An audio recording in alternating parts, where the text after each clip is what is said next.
In 2019, the Eurovision Song Contest was hosted by Israel, following the victory of Toy by Netta the previous year.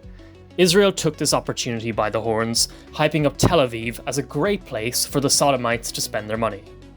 A total of 41 countries participated that year, including France, who sent Bilal Hassani, a 19-year-old of Moroccan descent who at the time identified as a gay man but has since come out as genderqueer, using both he and she pronouns.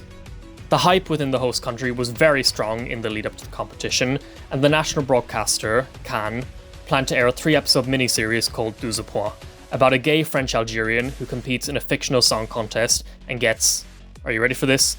Extorted by ISIS to carry out a terrorist attack in the host city, Tel Aviv. Very cool and normal stuff.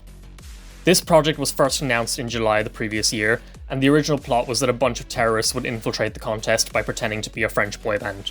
Filming was originally supposed to take place in December at the latest, but it ultimately kicked off at the end of January. In the meantime, the French broadcaster announced the artists and songs that would be competing in their national selection on December 6th. Bilal Hassani quickly became a hot favourite, and the selection itself took place between the 12th and 26th of January 2019. Whether or not the protagonist of 12 Points was intentionally based on Bilal, the French delegation nonetheless caught wind of the miniseries and saw it as a threat to their entrance safety while participating in the contest. The series was originally supposed to air before Eurovision 2019, but after the EBU stepped in, they agreed not to broadcast it until after the final was over. The miniseries was later reworked into a feature film and has made the rounds at film festivals across the world. The movie starts with a flashback of the two main characters, Tariq and Rasool, which is very rushed. Only things we learn are that they liked rapping together, and Tariq got outed after Rasool's dad caught him trying to make a move on his son. Fast forward a few years, we see Tariq, now named TJ. It's later mentioned that he was kicked out by his family when he was 15, but now he's out and proud. He goes to his favourite gay bar, where his friend organised a surprise party to congratulate him for getting into the French national selection. Dis-moi, t'as invité Geoffrey? Non, mais je peux pas le croire. Awkward. J'ai couché avec lui avant-hier. Et Dominique, super awkward. Enfin, j'ai couché avec lui hier. LOL, gay men are promiscuous. He does the performance of the song, then he spots his old friend from the flashback into the bar, who turns out to be a terrorist. He gets kidnapped, and I've already told you what the plot of this film is. The day of the national selection arrives, and the ISIS terrorists rig the televote to make sure TJ wins. There's some very generic Hollywood hacking, which is just as well, because Israel wouldn't want you to suspect that they actually know anything about rigging telephone polls. Also, there's these 3 characters who are Mossad agents trying to stop the terror plan. 2 of them have a romantic subplot, who cares? There's this running gag where one of them is always on the phone trying to check on his kids. It's not funny. And they're constantly making references to other fictional terror attacks by naming a city and a couple of nouns. It's not funny. TJ has successfully become the representative of France, but they still need to get his friend into Israel undetected. So Roussal's father tells him that he needs to pretend to be TJ's boyfriend. Si ton père te dit, t'es triqué pour papa. T'es gay pour papa. Maintenant, c'est mon père qui veut que moi je sois gay. Ouais. Oui, papa a besoin que tu sois gay.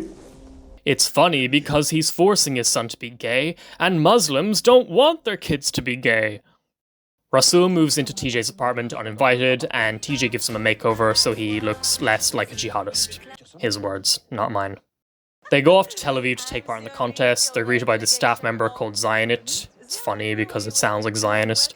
And the Israeli delegation decides that TJ and his boyfriend will be great for PR, playing up their status as a gay Muslim couple by getting them to do a video shoot. And the movie feels the need to point out what blockbuster hit this is referencing because they have that little respect for their audience. Mossad is still trying to figure out who's carrying out a terrorist attack. Along with TJ, their other suspects are the Russian representative, a woman from Chechnya, and the Irish singer, McFuckboy, who keeps yapping about BDS. They of course couldn't get an actual Irishman to be in this propaganda. Now then, I have promised never to step foot in this shithole of a country. So, I'll not be taking off me shoes the entire fucking time I'm here. You get? Yes, we are dealing with you criticize capitalism, yet you use iPhone levels of critical thinking. The female agent poses as a maid and infiltrates McFuckboy's room and finds that his suitcase is filled with Palestinian snacks. Based. And he also ordered a pizza and got it delivered from Ramallah. Based. He unexpectedly returns to his room, the maid tries to seduce him, and we get by far the cleverest joke in the entire movie. I don't consume Israeli products. I didn't laugh, but it was amusing at least. The Mossad agents attack McFuckboy and push him down a flight of stairs, and they find that, plot twist, he was stashing a soda stream. Everyone who disagrees with us is just virtue signaling. This whole arc is somewhat aggravating, and considering how much of a snooze fest the rest of this movie is, it's kind of refreshing. Not once does this straw man of a character actually explain the rationale behind boycott, divest, sanction. No mention of the illegal settlements or any of the actions that Israel has committed against the Palestinians. He doesn't even say Palestine by name. Instead, it's boiled down to him just hating Israel. Why even touch on the topic if you're going to be this cowardly about it? So, with McFuckboy out of the picture, their next strategy is to offer vodka shots to the Russian and French delegations. Keep in mind that they know that the Russian woman is from Chechnya, a region that is extremely strict about alcohol consumption. Their litmus test for whether or not someone could be part of ISIS is whether they follow the principles of Islam. And you know, I just cannot for the life of me figure out why the real-life French broadcaster thought this series was a threat to anyone's safety. Rasul gets drunk, which is conveyed through some top-tier effects. Then he wakes up and finds himself cuddling TJ, which he gets all aggressive over, and they get into this argument where TJ blames him over him getting kicked out of his family and community. This scene is meant to be emotional. It's not. Rasul goes to this cafe to meet a guy called Ahmed, who is in on the attack, but he runs into a dilemma because everyone who works there is called Ahmed, because apparently they only allow Arabs to work there on Friday. Kind of like Negro Day in Hairspray. Anyway, the correct Ahmed informs Rasul that the bomb will be operated by his dad remotely, and it will go off during TJ's performance. Rasul gets caught by the secret agents, and after this really boring chase scene, one of them ends up in a river. دودي طب בסדר؟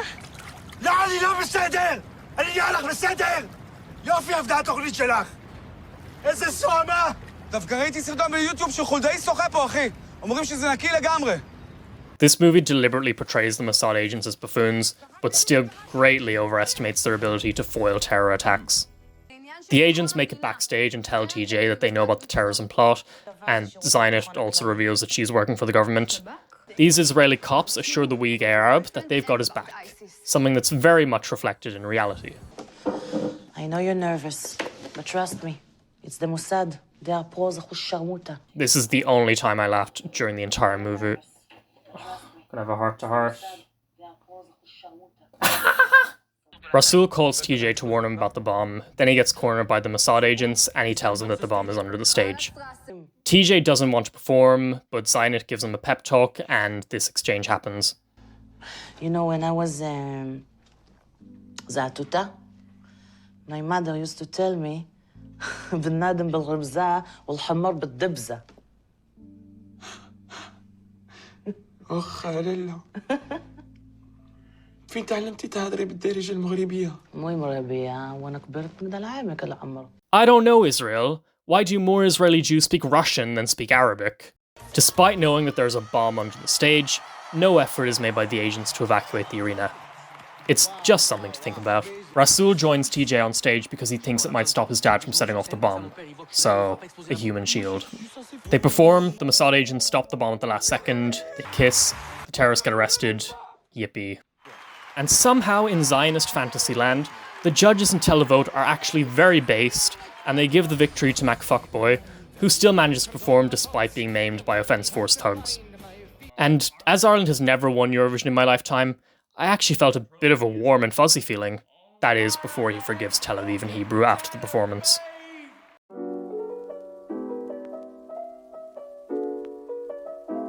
This movie is not funny at all. I saw some positive reviews for it before I watched it, so I thought there might be a few moments that would catch me off guard. No. If I'm being honest, at least there's intrigue in how they have zero subtlety in pushing their agenda. Take that away, and this movie is nothing. The characters, they're not even characters, they're just tools in someone else's fucked up fantasy. It's like two 7-year-olds playing dolls. TJ's personality is that he's gay, and that's it. They're laughing at gay people, not with us. No effort is made to justify Rasul and TJ ending up together. We learn very little about their childhood, and they don't bond in any meaningful way during the mission. There's not much to suggest they even like being around each other. They'll bang a couple of times, then TJ will be onto another guy within a week. And the Mossad agents. The producers have said that they aimed to make fun of Mossad and present them as screwed up and unserious people, but they really want to have their cake and eat it too. Here are some things that the agents do. They beat up 2 people who they suspect of being terrorists, both of whom turn out to be innocent. They push an Israeli civilian off his electric scooter and steal it to chase Rasul. And they feed peanut snacks to a key witness, not knowing that he's severely allergic. And then when he starts asphyxiating, do they ask him where his EpiPen is? Do they rush him to hospital? No. Instead, they keep demanding that he give them more information until he passes out, and they leave him to die. But they're still unambiguously presented as the good guys who know what they're doing and end up saving the day. The satire defense here is really weak. If I had to pick a favorite character, I would go Zionit. Her only purpose is to be a mouthpiece and spout viewpoints to the audience, but she at least conveys a solid personality, and her actress is clearly very talented. They really want to hammer in this point that Muslims are homophobic, Muslims hate the gays. If you're gay and your family is Muslim, they'll disown you. And let's just go back to Bilal Hassani. When he was selected to be the French participant in Eurovision, he faced mass homophobia and death threats from people within his home country, and became a target of hate from far-right and Catholic groups. He said himself that he was not prepared for that level of harassment, because his family had always accepted him for who he was, even from a young age when he was playing with girls' toys and experimenting with makeup. The marginalization of the LGBT+ community is a serious issue in the Arab world and across the globe. It's horrifying that people face such hostility just for their identity. Don't you agree? And this quote from one of the producers is a gem. The series laughs hardest at homophobia. ISIS members are the biggest homophobes in the world, hating gay people more than anyone else does, which shows their stupidity. And one other thing about this movie, Hamas is never mentioned, not once. And sure, it's impressive that they managed to shut up about Hamas for more than 5 seconds, but it's kind of hilarious, considering how core Hamas is to Israel's endless excuse-making. I guess even that was too much acknowledgement of Palestinians for the makers of this film. The only allusions to Palestine are an imitation flag sticker on the Irish guy's bag, and the spy declaring that he has products from the, quote, occupied territories. All this avoidance is just an admission of guilt. Thank you for watching, please like and subscribe, and families who have lived in this city for centuries are not permanent residents.